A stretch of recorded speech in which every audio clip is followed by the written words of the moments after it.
When we think of the fall of Rome, what comes to mind? Barbarian invasions, fleeing legions, and emperors murdered through unimaginable palace intrigues. But we all know this much. An empire does not collapse solely because of external forces. Once incompetence spreads within, the empire has already surrendered from the inside. And the thing that rots empires from within the most is money itself. It would not be accurate to say that Rome collapsed only because of wars or corruption. The real reason stemmed from its inability to manage its own treasury properly. And even today, the same mistakes continue to produce similar consequences. As we all know, money, even the material used to mint it, represented the wealth of nations and empires.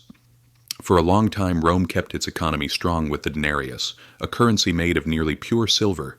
Imagine soldiers being paid with this coin, merchants conducting trade with it, and ordinary people saving with such a valuable currency. Naturally, this would strengthen trust in Rome. Of course, like every empire, Rome faced the problem of survival. Conquests, growth itself, had a heavy financial cost, and a negative one at that. Growth meant rising military and wartime expenses. How were these increasing costs met in the beginning? Just as you would guess, with taxes. But when taxes became insufficient, what did the empire turn to?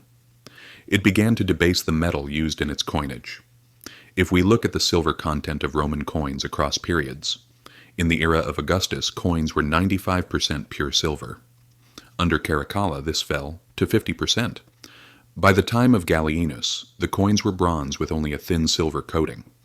This depreciation of the currency revealed the deep inflation crisis the empire was trapped in. Purchasing power plummeted, and the people could feel the effects firsthand. When merchants began to prefer bartering as a more reliable alternative, the public's trust abandoned Rome, lighting the fuse of the collapse we are talking about. A broken economic system became nearly irreparable during the 3rd century crises. 50 years of civil war and plagues brought the empire to the brink of disintegration and left it there. A few unsuccessful economic attempts were made. For example, Diocletian attempted to control prices by fixing wages. But when you try to enforce such a system with a currency that has lost its value and purchasing power, the result is increased illegal activity. Everyone just found a way around it. Later, he replaced the increasingly worthless denarius with the gold solidus. For the Western Roman Empire, it was already too late. This reform could not prevent military and political collapse. The Eastern Empire, however, managed to recover for a time. So what does this story tell us? This: for any nation, its currency is a symbol of its economic strength. Throughout history, changes in the materials used in coinage have revealed deep truths about their economies. In short, the corruption of money is the result of another corruption. The mindset that reduced the precious metal content of coins in Rome is doing something similar today by printing money, manipulating interest rates, and masking debt. Inflation has long been used as an economic policy. We can think of prolonged inflation as a silent tax. The value of what people own gradually shrinks and erodes. It happened in Weimar Germany. It happened in Zimbabwe. It happened in many other countries. And every time the same thing occurred, those who implemented the system moved to a more prosperous life, while the people grew poorer. Today, the entire world uses paper money. Pieces of paper with no intrinsic value, just numbers, entirely based on trust.